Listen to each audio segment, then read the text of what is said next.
Executive at Abdul Latif Jamil. Ladies and gentlemen, join me in welcoming them.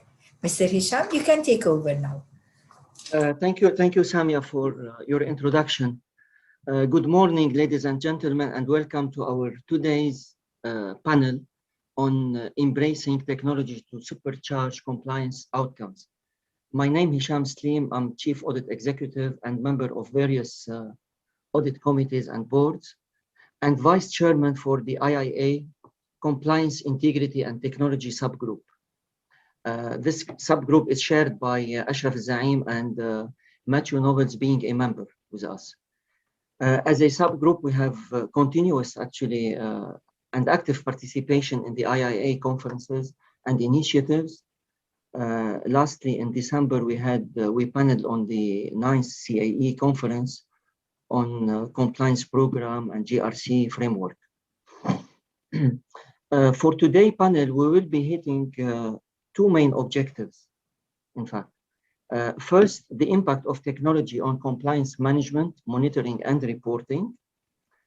Second, the power of technology in discovering electronic evidence and monitoring misconduct. As we planned, the panel will stretch over like 45 minutes to 50 minutes, and will be structured around three main axes: challenges, tools and law, and best practices. There will be a Q&A slot for like 10 minutes and concluding remarks at the end of the session. So before now moving to the panel, I'm pleased to present to you the members of this panel, starting with Zara Mirelli. She's a senior associate for Freshfield Brockhouse dispute and resolution team in UAE.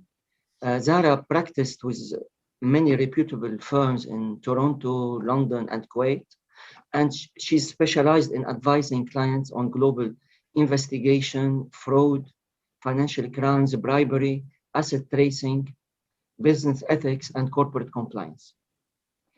For Matthew Nobles, our colleague in the subgroup, he is a Chief Compliance Officer for GE Gas Power, based in Dubai, and covering the Middle East, Africa, and South Asia region. Matt pairs a sharp business acumen in finance and audit with a risk mitigation framework to deliver forward-leaning compliance program.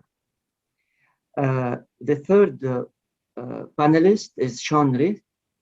Sean leads PwC electronic investigation and electronic discovery practices across the Middle East. He has been in this job for over 13 years between UK and the Middle East. Sean is specialized in crisis situation where a rapid response in terms of capturing and preserving electronic data, and he uses advanced technology to identify critical records and make them available to investigators. So he's specialized in task force assignments, actually. So I will move right now to our panel, to the questions, and we will be waiting at the end of the panel for the attendance questions. So my first question now to Matt. As a Chief Compliance Officer, Matt, what challenges do you see with structuring, planning a compliance review?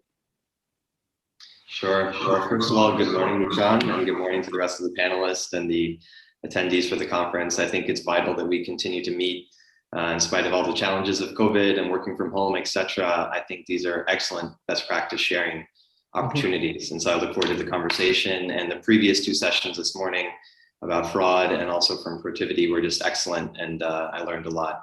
So turning to your question, if we think about compliance reviews, compliance audits, or an internal compliance investigation, really, I would go back to the basics, blocking and tackling, thinking about what are the risks that you're trying to address, what are the key questions that you need to answer, and then where are the sources of information that you might be able to gather that you can then use to address those risks and questions. And clearly now we're talking about the digital world, and the tools and systems, ERPs, clearly come to mind. And so process mapping, frameworking, determining who are the stakeholders and the owners of those systems all become early, key focus areas and challenges as we're framing up that compliance review. And so it's not only just the IT team, that's not always the answer in terms of who is the owner or stakeholder. It could be many other different functions, from finance to sourcing and operations team, etc. The HR team in many cases owns and controls the data. And so working together with them becomes a key part of planning out a compliance review, as you were asking about. The other thing I would think about is just what are the legal ramifications of some of the types of data that you may be trying to get access to. What are the challenges around that? And I know that, Zara, being the lawyer on the panel, maybe she has some interesting perspective she could offer us on that. Thank you, Matt, and thank you, Hisham, and thank you also for the opportunity to be here, and the IAA also for organizing this excellent event. So just picking up from where you left off, Matt, I think you've touched on a number of really important points. What I'd like to add to that is just that compliance reviews can take many different forms.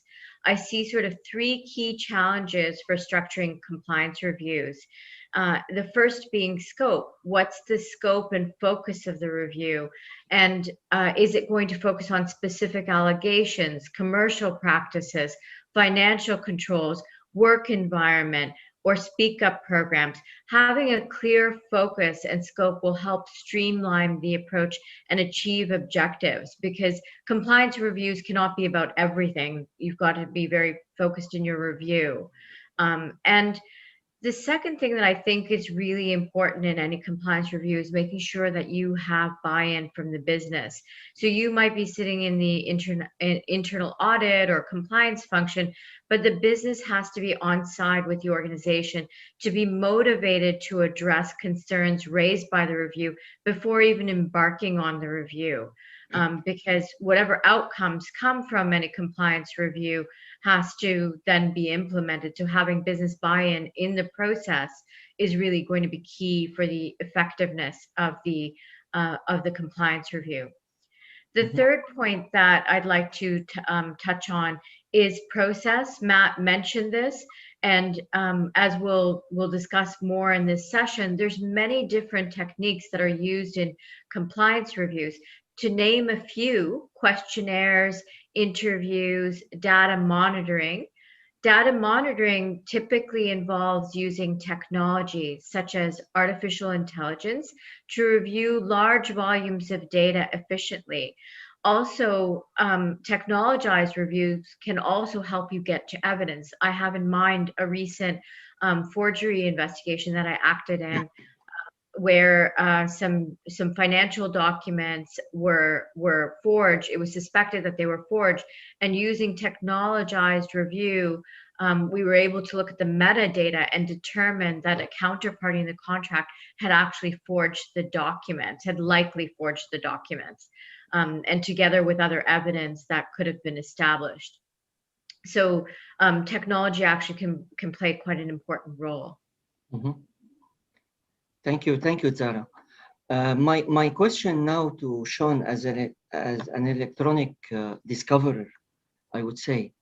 So for Sean, what challenges or blockers arise in using technology? Thank you, and also good morning all, and I'm very happy to be here, and thank you for making this event the success that it currently looks like it's going to be. In terms of when we're looking at the challenges and the blockers, in technology in the compliance space, I think it's important that we initially look at how that landscape of the information world is changing, and what is it really that we're trying to protect.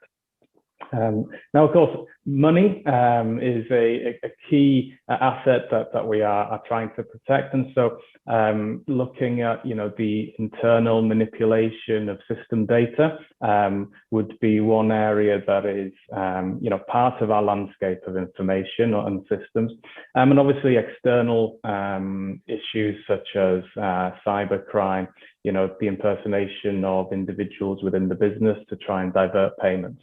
Also within our landscape, we have intellectual property. We'd be looking at kind of electronic versions of market sensitive information, research and development information, client lists, personal information, information that's located on phones, on laptops, and broader as well within our landscape. We would have, I guess, information that you could say sits in that kind of reputational preservation. So things like information on social media, fake news that's become a big term now.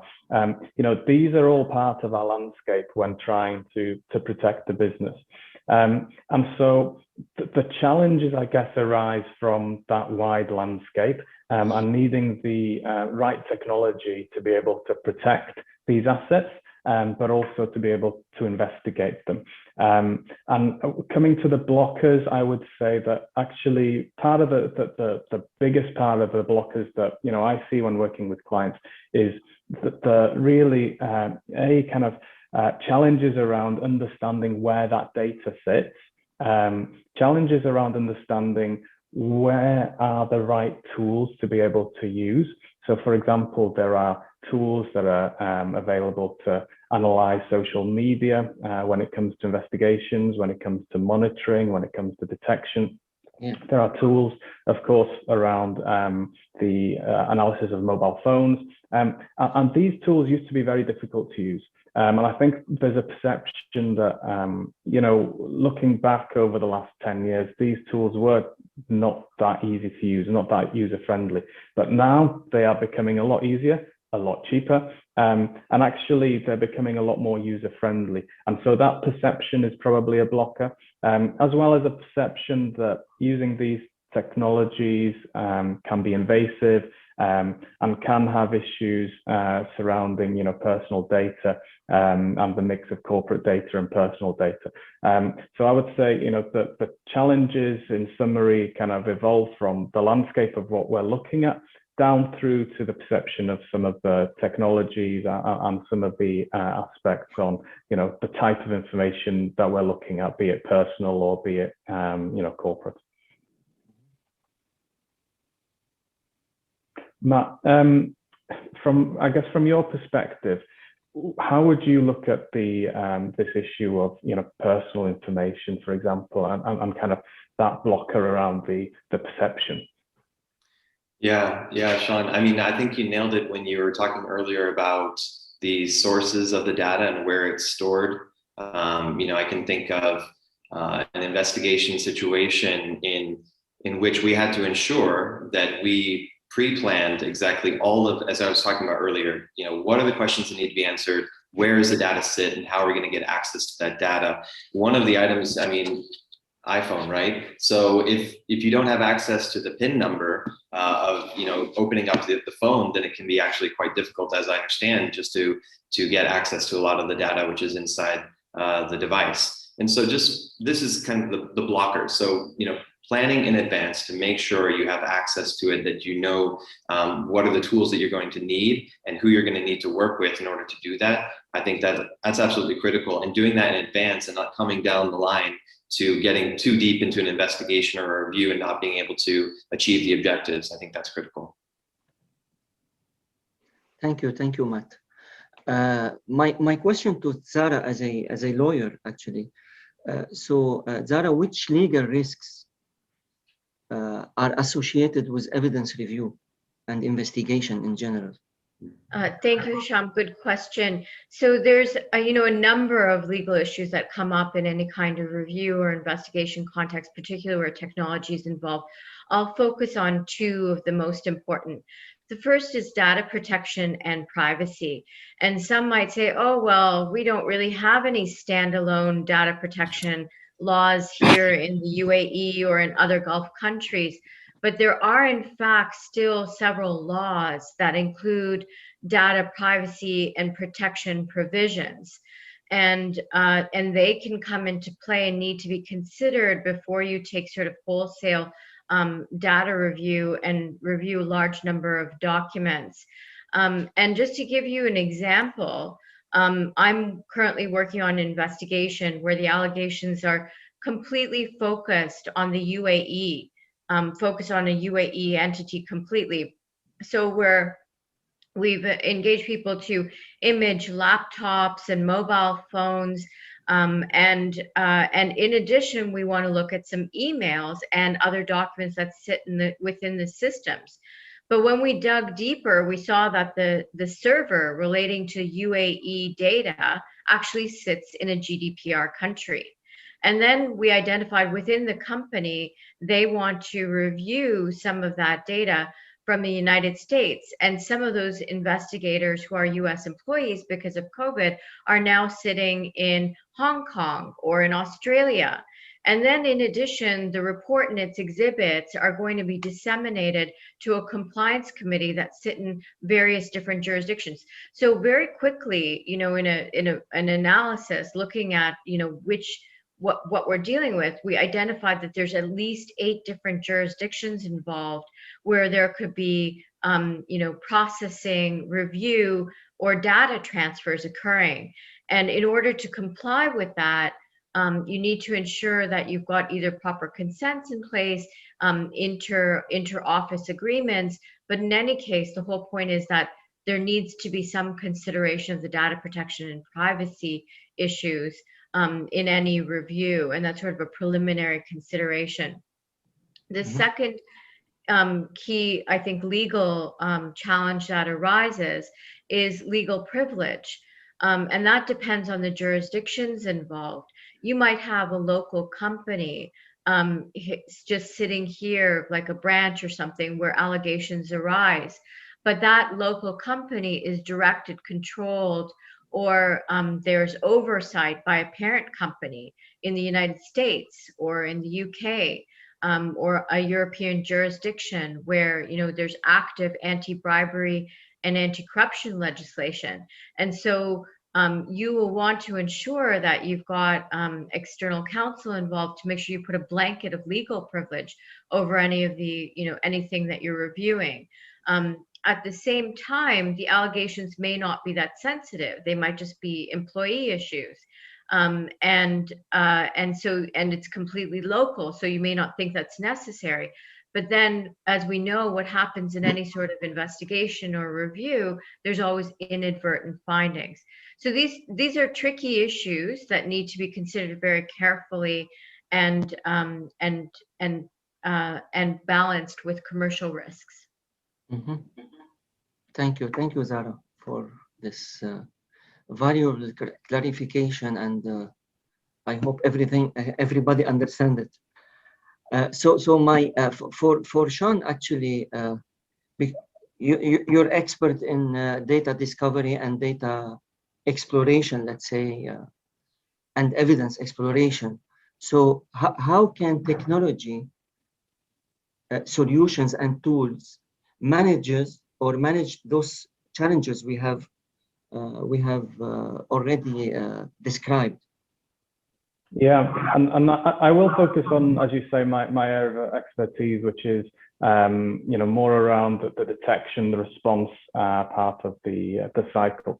When looking at, I would say, detection and monitoring now, artificial intelligence is a really kind of big buzzword, but it's in environments like these where, as an investigator, I see the real kind of value coming through, and the key aspects here, I would say, are around the fact that we're dealing with huge volumes of information, but large scale. So if you think about all the different areas where data would sit, you've got your, for example, cyber monitoring team that's looking at, these alerts that are coming through. You've got finance looking at areas associated with red flags and fraudulent behavior.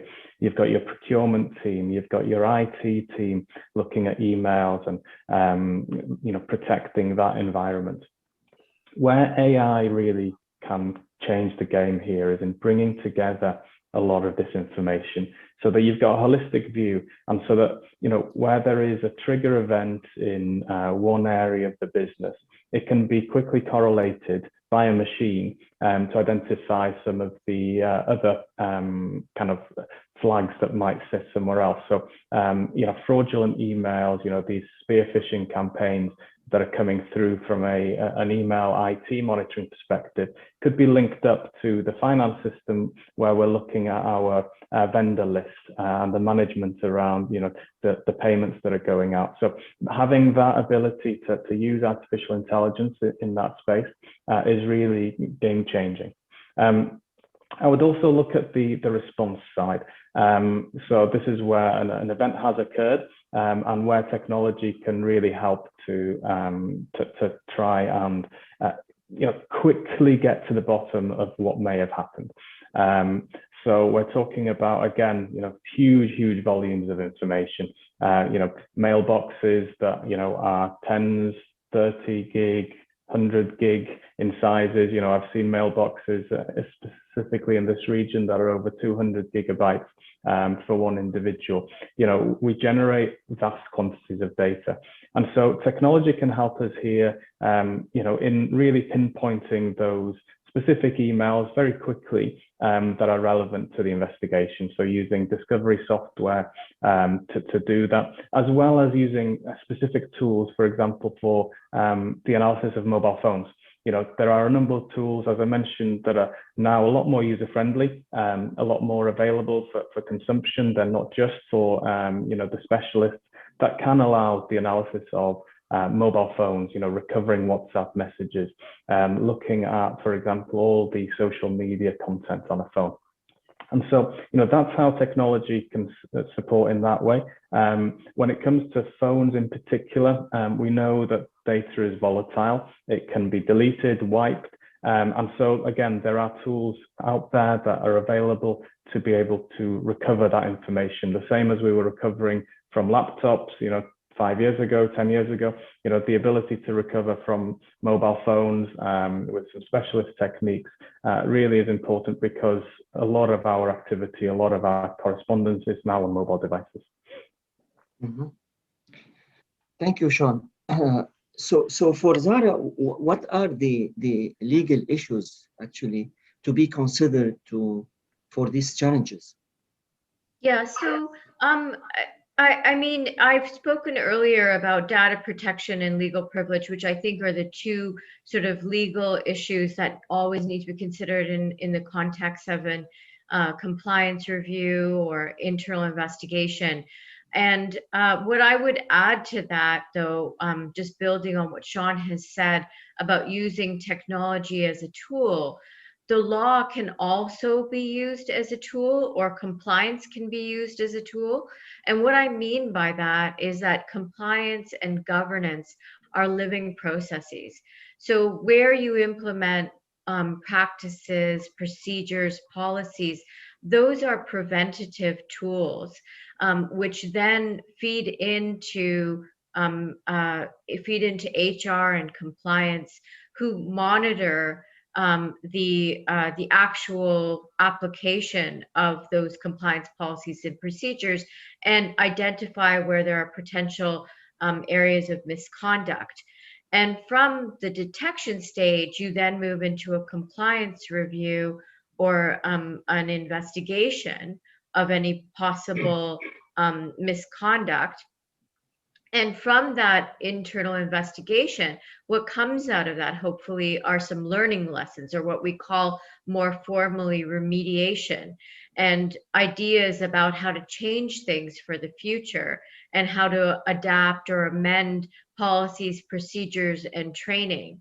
And likewise, compliance training can be used very much as a tool if it's implemented effectively. And by implementing effectively, I mean making it real to the actual business of the day-to-day that the day-to-day business uses, so that it's not just a training about ethics and compliance, but it's actually directly relevant to the business and what it does and the roles of individual people. Creating training that's creative and interesting, using case studies or storytelling, and just trying to engage people in training in a way that when they're faced with real experiences that are relevant to their business, they're able to issue spot and identify that as a compliance issue and know what the proper approach is, so that behaviors and standards are inculcated in the culture of a business. And so in that way, compliance and law can actually be used as tools to meet some of the challenges that we've been talking about today. Mm-hmm. Thank you, Zara. Looking into the future, I would like to ask Sean about the advantages that technology gives to companies. What are those advantages, and how we're gonna, in a way or another, benefit from them to the utmost? Absolutely. Thank you. I keep coming back to this. It's all about data now. It's all about electronic information being exchanged. It's all about information that's sitting on servers, on phones. Very little information is now hard copy. And so there are challenges that come with this, but there are also huge advantages that technology can bring. The ability, for example, to monitor communication, to be able to have rules in place to monitor emails, the tone of emails, for example, from a compliance perspective, but also to manage from an exchange of data perspective, where information is being shared internally, information is being shared externally. And the technology here is becoming, fairly mainstream and, ever kind of getting more sophisticated. There is a key point here around, the right technology to use in the right environment, and the ability to learn from using these technologies. But they aren't necessarily a quick fix that can just be installed, implemented.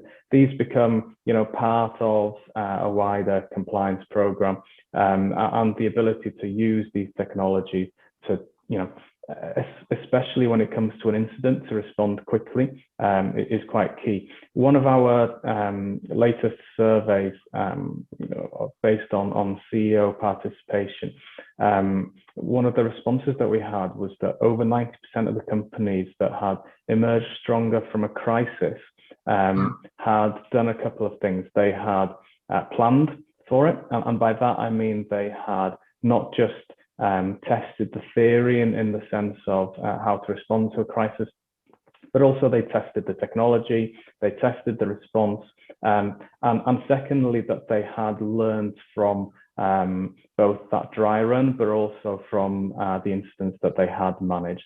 And so that they, as I say, not just have the technology out of the box, but that they are working with the technology, that they make the technology really their focal point to get all of the advantages out of it. And so when there is an incident, where there is a finding, that there is that loop back to be able to improve that technology. Thank you, Sean.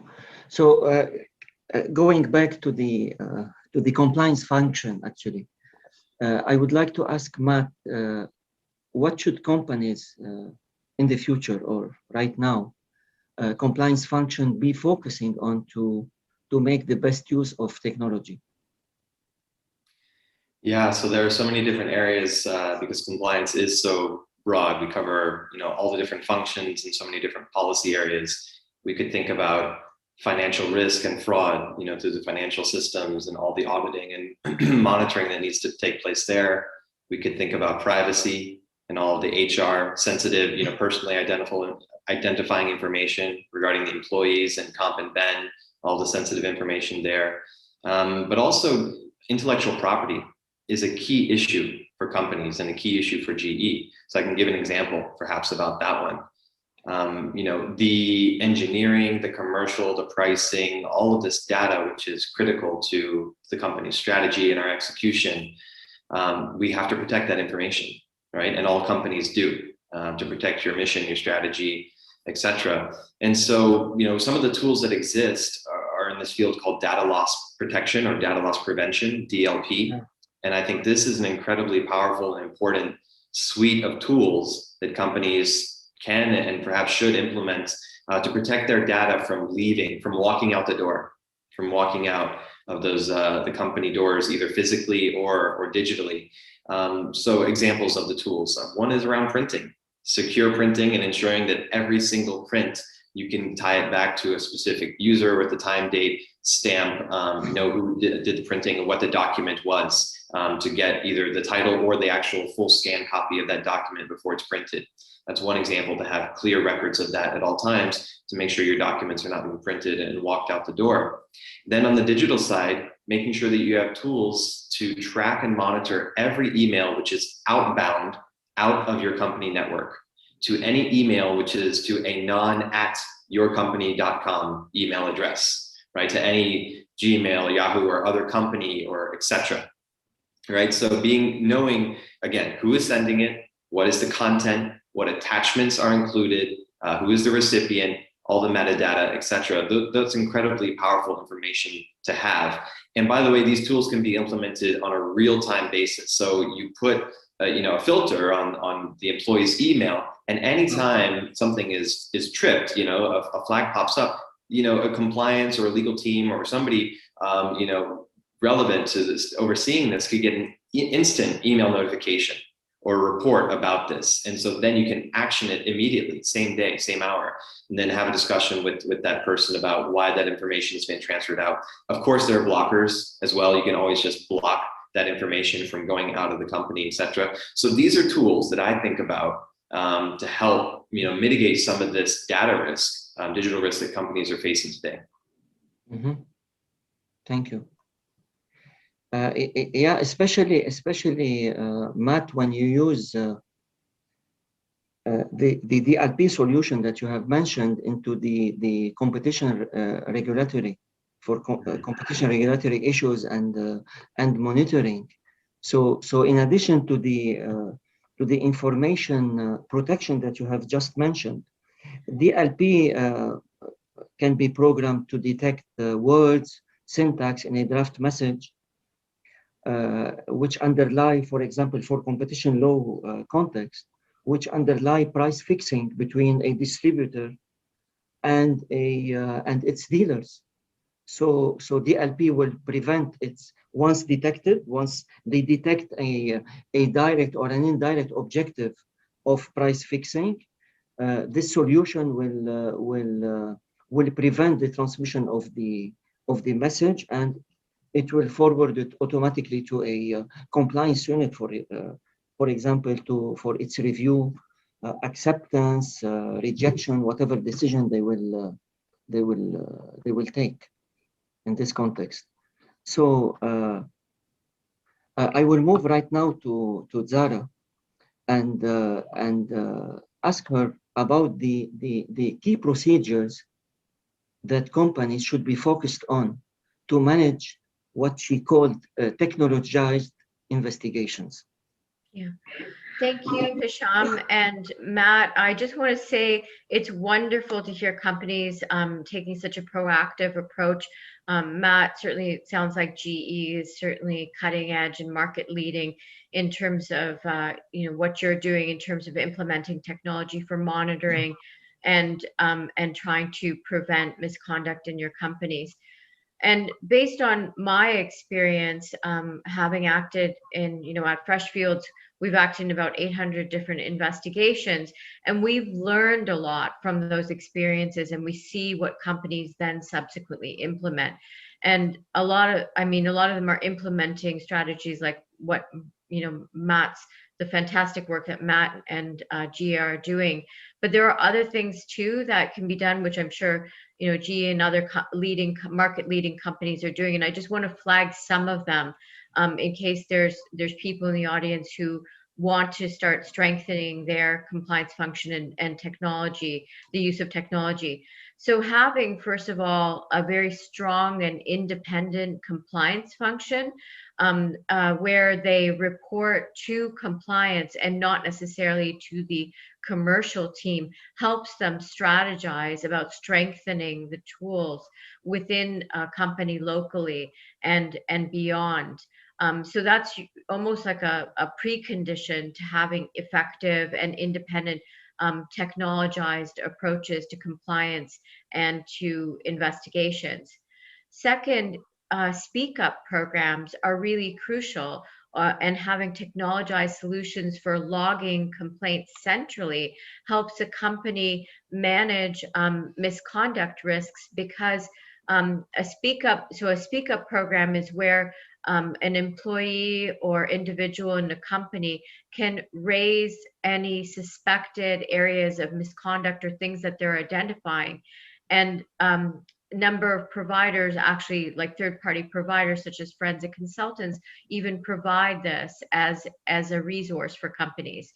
And when the individual logs the complaint anonymously, there can be communications with the individual to collect evidence, and then that report gets escalated to compliance to review, sometimes above country, and then those issues. And that's a technologized process, but it also is a process that can be supplemented by encouraging individuals and employees to speak up in a company and to report misconduct. Because of course, the absence of that is that disgruntled employees can make reports to regulators. They can make disclosures to media and so on. So there's a number of advantages of having a speak up program. And just one last point, on preservation of evidence, technology is key. Nowadays with O365, you could have a legal hold on custodian data that can be potentially relevant to documents. And so as Sean has talked about extensively, technology can be used for preservation of evidence straight away when investigation arises. And I see that as a key best practice. Okay, I'm conscious that we're maybe running short on time. Yeah, we're running, and actually we just received a few questions, and more or less they are of a legal background, so we have to refer back to you. Maybe we'll continue speeching till we end our session for today. So I just received a question, Zara, saying that in your experience, are there any conflicting laws for a same/similar situation in one or more countries, e.g. acceptability of electronic evidence versus a paper-based evidence? So the law that actually establishes the equivalence of electronic evidence is what's called the ECommerce law, which has actually been implemented across all of the GCC countries. And there are several provisions under the ECommerce law which says that effectively, I'm just summarizing, that paper documents have the same value as electronic evidence. Yes. But the reality is that this is a process, right? This is a process of courts gradually adapting to electronic evidence and accepting it, because historically paper evidence has been, gold here. The UAE courts are certainly coming around. And for example, in this fraud case that I acted in, the forgery case, where we presented the metadata evidence to the public prosecutor, they were interested, and they were interested in replicating and seeing how that evidence was collected. An investigation that I acted in Saudi Arabia, we put together an evidence bundle which would subsequently be passed on to Nazaha, the anti-corruption regulator, and some of that evidence talked about electronic evidence. But certainly in other Gulf countries, the process is slow. Like a few years ago, I recall still in one of the other GCC countries, I'm not going to name which one, but there was a reluctance to accept electronic evidence. But that doesn't mean that you can't use technology in reviews, because technology in reviews lets you get to evidence, but you always can get you can always print it out, for example, if there's a key email. Yeah. But at the same time, going back to the sensitivity of data, and that many countries are asking that data to reside locally on the local servers, I mean. So how can this impact the compliance function and whatever related as laws and jurisdictions when we are encountering a review? Okay, so there's a duty, I understand, to safeguard evidence and to keep it available locally, so that, you know, if you needed to collect data on a server, but companies still have their, you know, their servers or they have cloud evidence, and that could sit anywhere else in the world. And that's, as far as I know, not illegal. Oh, okay. So I have one question for Matt, actually.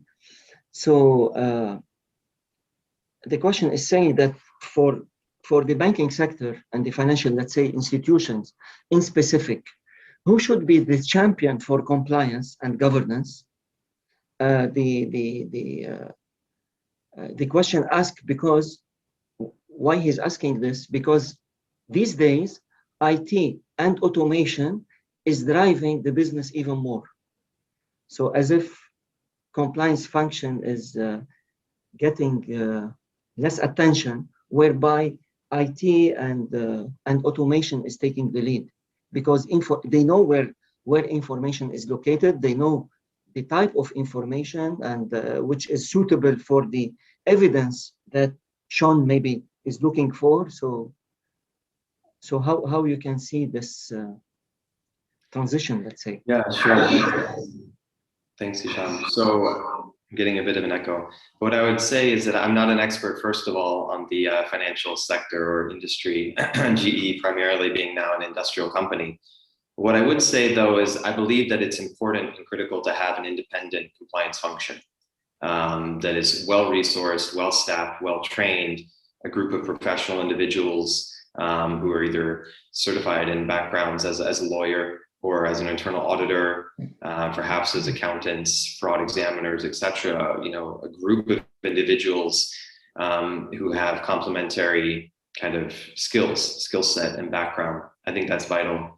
And so I think that it should be separate and different from the IT program initiatives and objectives, and that compliance should clearly work together with stakeholders such as IT when developing new ERP, you know, system rollouts, and what are the controls and procedures around delegation of authority, around approvals, around control of data, where it's sitting, what kind of data is collected, particularly if it's personally identifying information, those kind of things. So yeah, I hope that addresses the question. I think it's vital that we still have an independent and well-resourced compliance program.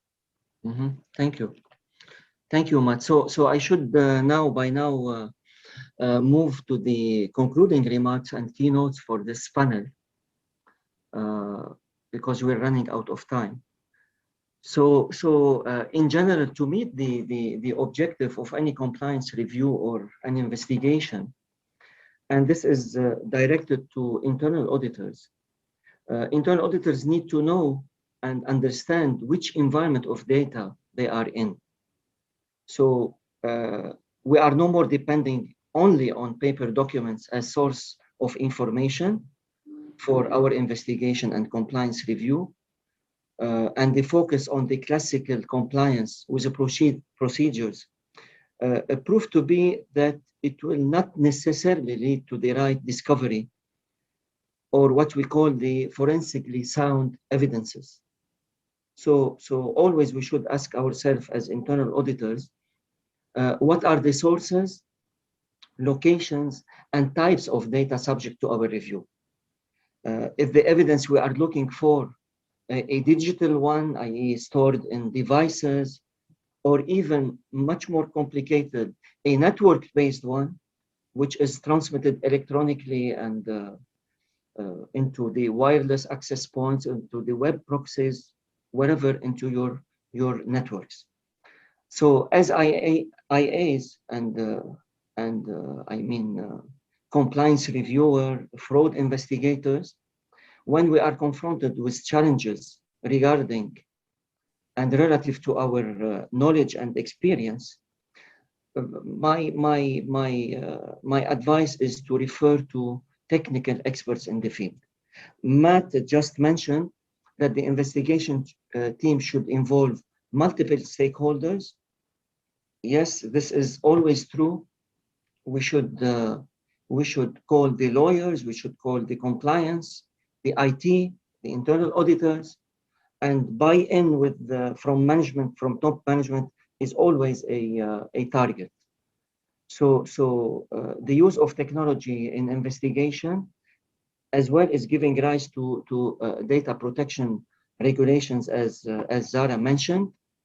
So there are many challenges, but I guess the solutions in the pocket of Sean, I guess, are numerous, and there is always a way to get the evidence and to be an admissible